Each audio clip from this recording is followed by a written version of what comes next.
We're back to the Neil Haley Show here in the Total Celebrity segment. And wow, it's a new year, a new time for another podcast, which I'm happy. I'm happy to hear about this. But these ladies are fantastic from the Real Housewives of Dallas. Kameron Westcott and Kary Brittingham. Kary and Kameron, thanks for stopping by. How are you?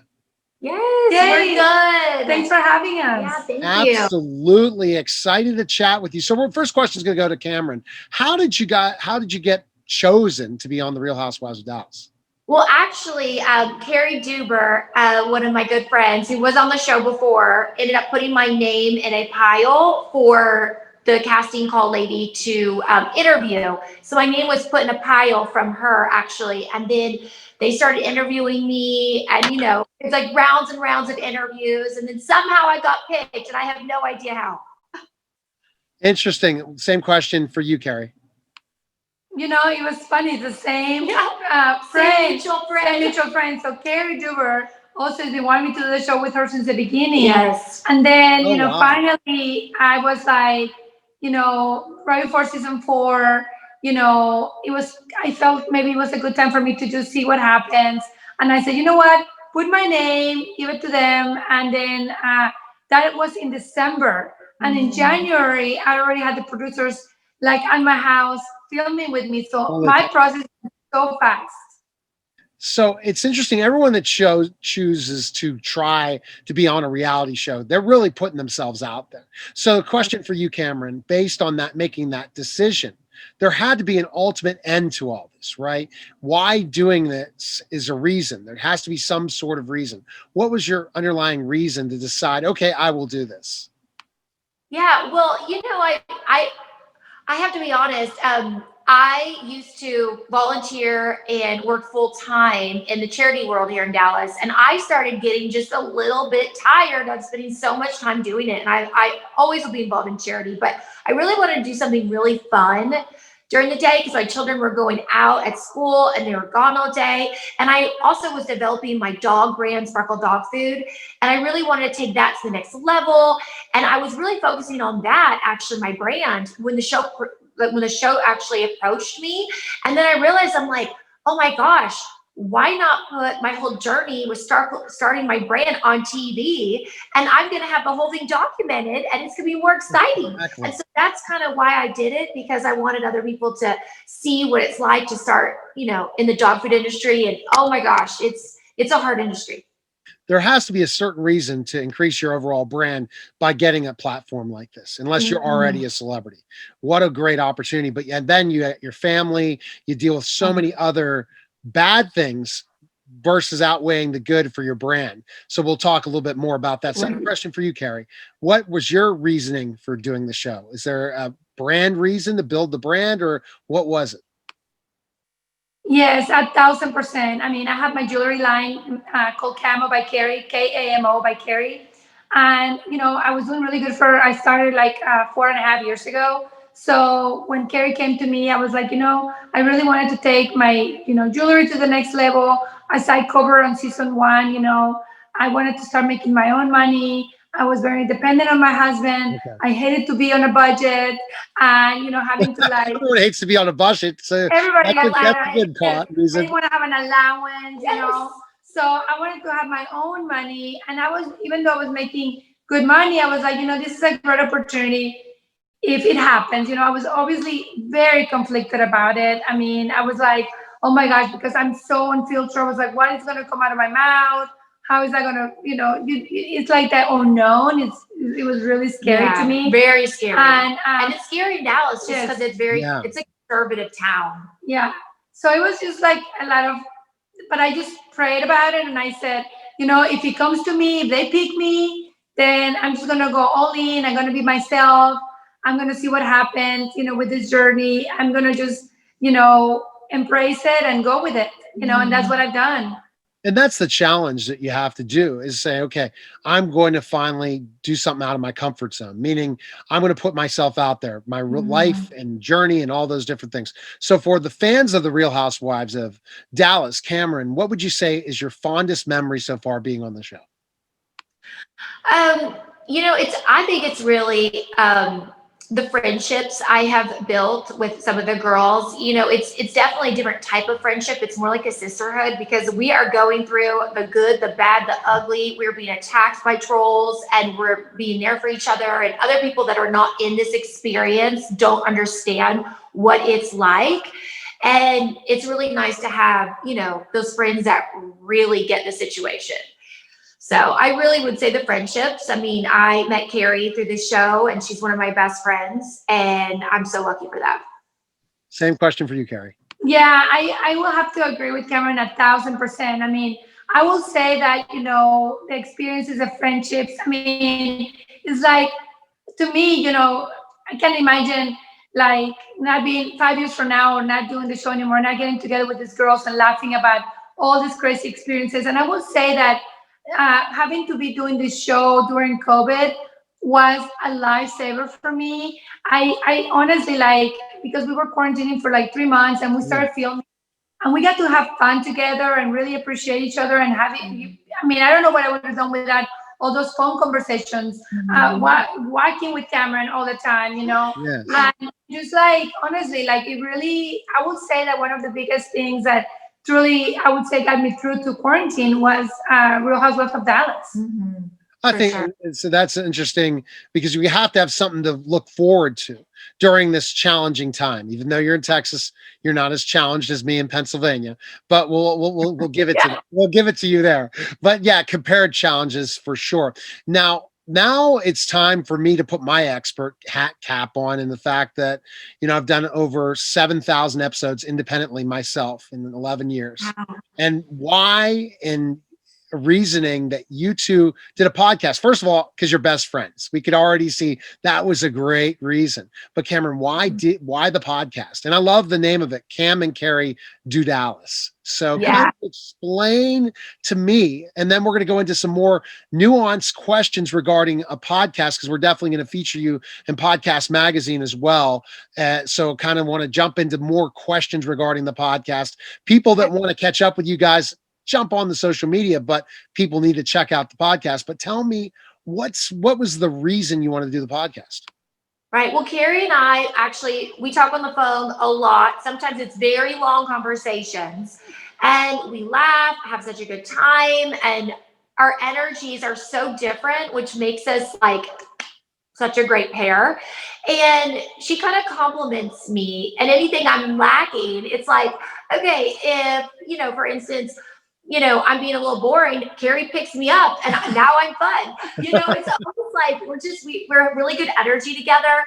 And we also just realized, this is our next step with, taking our brands also to the next level, because we want people to understand who the real us, who we really are.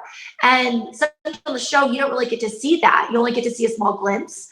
So we really thought it'd be important for other fans and people that want to get to know the real us to be able to tune in and really hear what we really have to say about certain topics and what's going on in our life. Yeah, like so many layers, of us. And then also, we like to talk about everything. Like, I love to talk about all these like crazy, uncomfortable things. Yeah. And Kameron is like, oh my gosh, And I'm really conservative, so that she balances me. So it's funny. So I'll ask questions, like, and we make a point to not talk about what we're going to talk about. Yeah. So it's just all like very raw and very real. And, Kameron gets like, I can't believe you're asking me that question, or I can't believe you said that, and so, and a lot of our fans hear about fashion, diet, exercise. So we want to cover like everything. Yes. And they always have questions all the time. Yeah. They're constantly asking us questions about something. And so this is like an outlet for us too to respond back to our fans as well. Mhm. So, And to be real, so yeah. you're building that you've decided to do a podcast. I don't know how many if any other members of the Real Housewives of Dallas have a podcast. If you're the only ones, that's fantastic because you'll have the whole fan base for your podcast. I didn't do research on that. Are you the only one doing a podcast? No, Yeah. they actually all have a podcast. Yeah. Oh my! So you We had were to the last compensate. one. We Yeah. were So the now last it's one. We're competition. like, We could get. yeah, we're like, let's do it together. This is like makes perfect sense. Why aren't we doing it? The yin and the yang, it always works. Yeah. And like, Well, it's now like, you and I'm the so are you guys black. going to be competitive about this?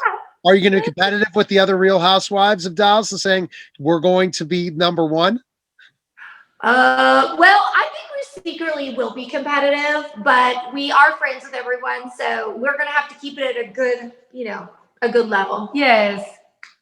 Okay, so differentiation. If I was coaching you guys right now as a podcasting coach, which I do some podcast coaching, I would say differentiation is going to make your show the best show. The more niche it is in for your audience, which you have a built-in audience, was fantastic.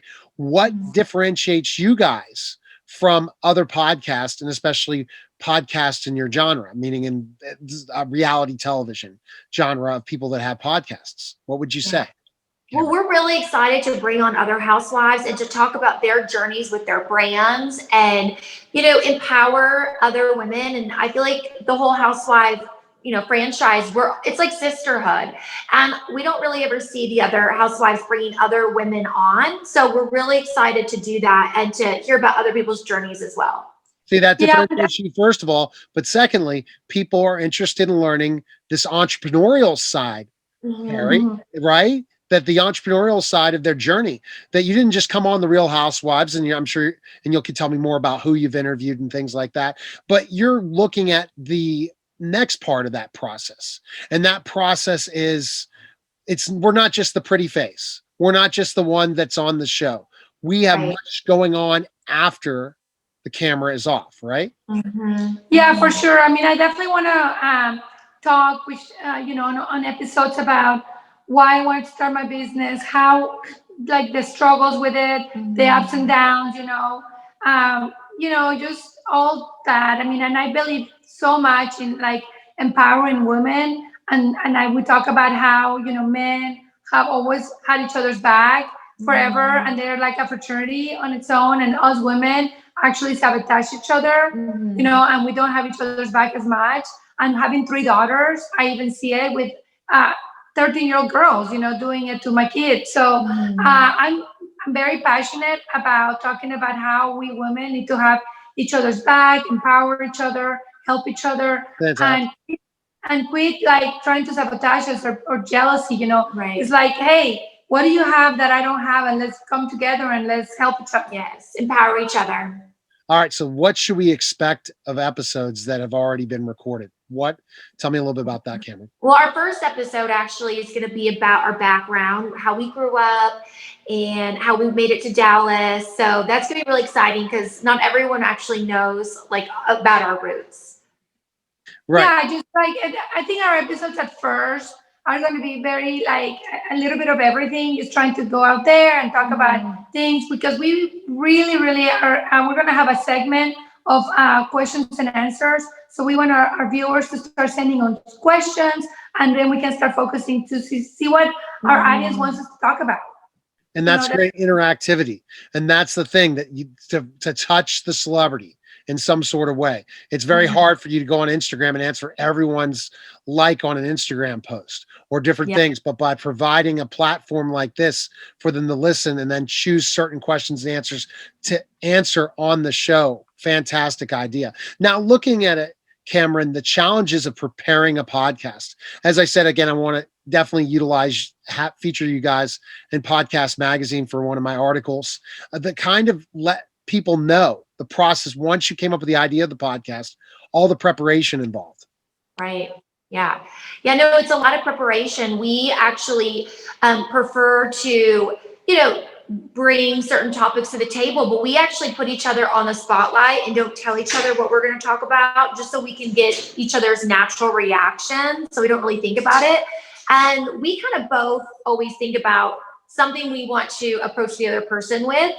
And we kind of just go with the flow. And then we have like a few questions we bring in from fans. And then, in other episodes, we'll be bringing on guests, of course. But yeah, but I mean, it's definitely not as easy as I thought it was going to be. Yeah. You have the microphone, you have to talk about things. You got to, make sure you're thinking about things that most people are going to be interested to hear about, and change the dynamics and make sure, what we're both like talking about the same amount of time and cut it. I mean, it's definitely challenging. It's a learning experience. Yeah. We are learning learning as we go. That's all it is. I mean, I'm learning that in the 7,000 episodes or whatever I've done, how I can become better. And it's a process. How much preparation is too much preparation versus how much is not enough, and always tweaking it and saying, well, how can I improve?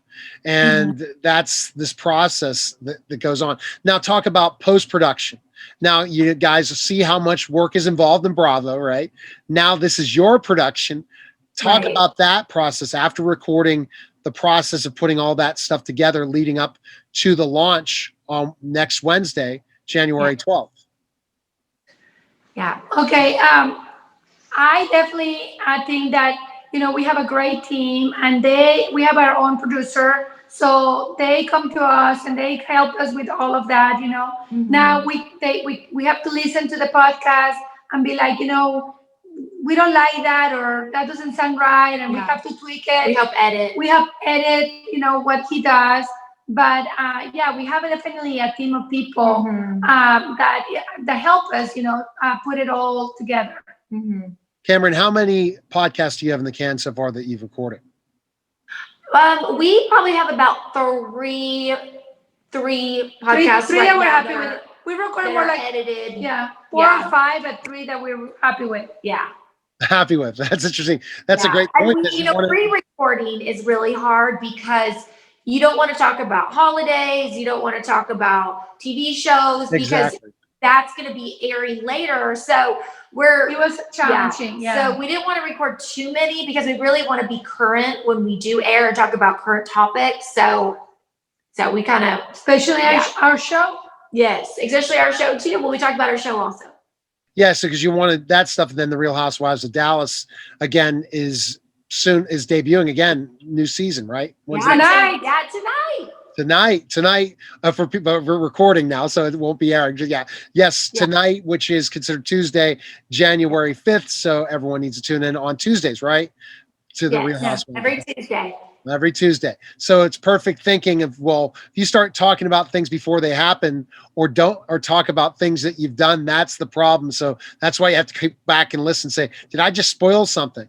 I've had interviews where someone spoiled something and I'm like, okay, I got to edit that out. Oh my. So I understand exactly. And you're like, I don't want to make any mistakes, but yet it happens. Video, it happens a lot more than audio. If you didn't know that. Is yours an audio and video podcast? We are hoping to bring in video eventually, but right now we're just focusing on audio, but eventually we'll be doing video too. Yes. Well, because that's the other great thing, because you can use that in multiple ways to repurpose and reconfigure your content. And then the other thing that's great is you can promote your businesses, which is another place for your fans to learn more about what you're doing, which is fantastic. Now, biggest challenge so far, Kameron, with the podcast, what would you say?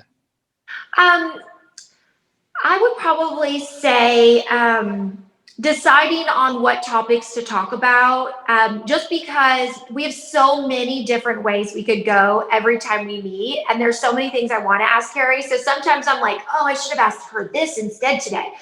So I think narrowing down on what I'm going to focus in is kind of my hardest thing, because I have so many things to ask her. So it's a little hard to narrow down on, and we only, we're recording, for about an hour. So it's hard to decide specifically what we're going to talk about because there's so many things. What about you, Kary? What's your biggest challenge? Yeah, I mean, I definitely think one of the biggest challenges has been, trying to talk about things in general, not things that are happening right now since it's pre-recording, the podcast. And then also trying to make sure that, we talk about things that are going to be, important or interesting to the majority of the people, like not to make it boring. Like we want to keep it fun, Right. and, and not boring and not ramble on things. And as we both love to ramble on things. Yes. So I think that's the hardest thing is to keep it, more concise, fun, entertaining, the whole like 40 minutes that we try to record. And yeah, I would say that would be the biggest thing. Telling a story is so important. If you don't provide a story, people listen maybe 5-6 minutes and stop. And having a beginning, middle, and end to something where you have a specific theme based, but it's pretty much has a order and reason to it. You might have a segment to update them with news or whatever, but just to keep all that going is very, very, very important. All right, so let's jump to the where people can catch up with the podcast. Where's the best place people can go? Yes, we have our Instagram actually, which is Kam Kary Do Dallas. And we'll be doing updates on that Instagram handle. And then you can also check for updates as well on our personal Instagram handle, which is Kameron Westcott and Kary Britt, on Instagram. And also, it's going to be on Spotify. It's going to be on Apple. It's going to be everywhere, the podcast. So they can find us, all every outlet that podcasts are out. Yes. And we'll be airing on Wednesdays.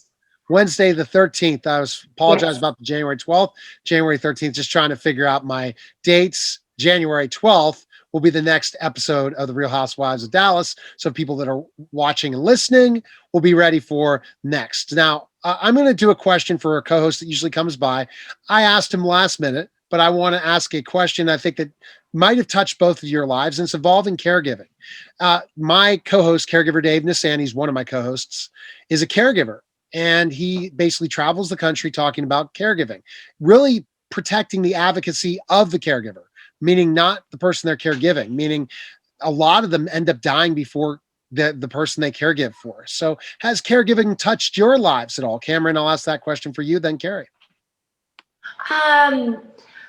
So has caregiving touched my lives? I'm kind of confused. What is caregiving? Caregiving could be adult, it could be kids, it could be anything. With this pandemic, you're dealing with caregiving as well. What, like the caregiving type story of how you as a caregiver have helped someone else. It could be an adult family member, it could be somebody. Yeah.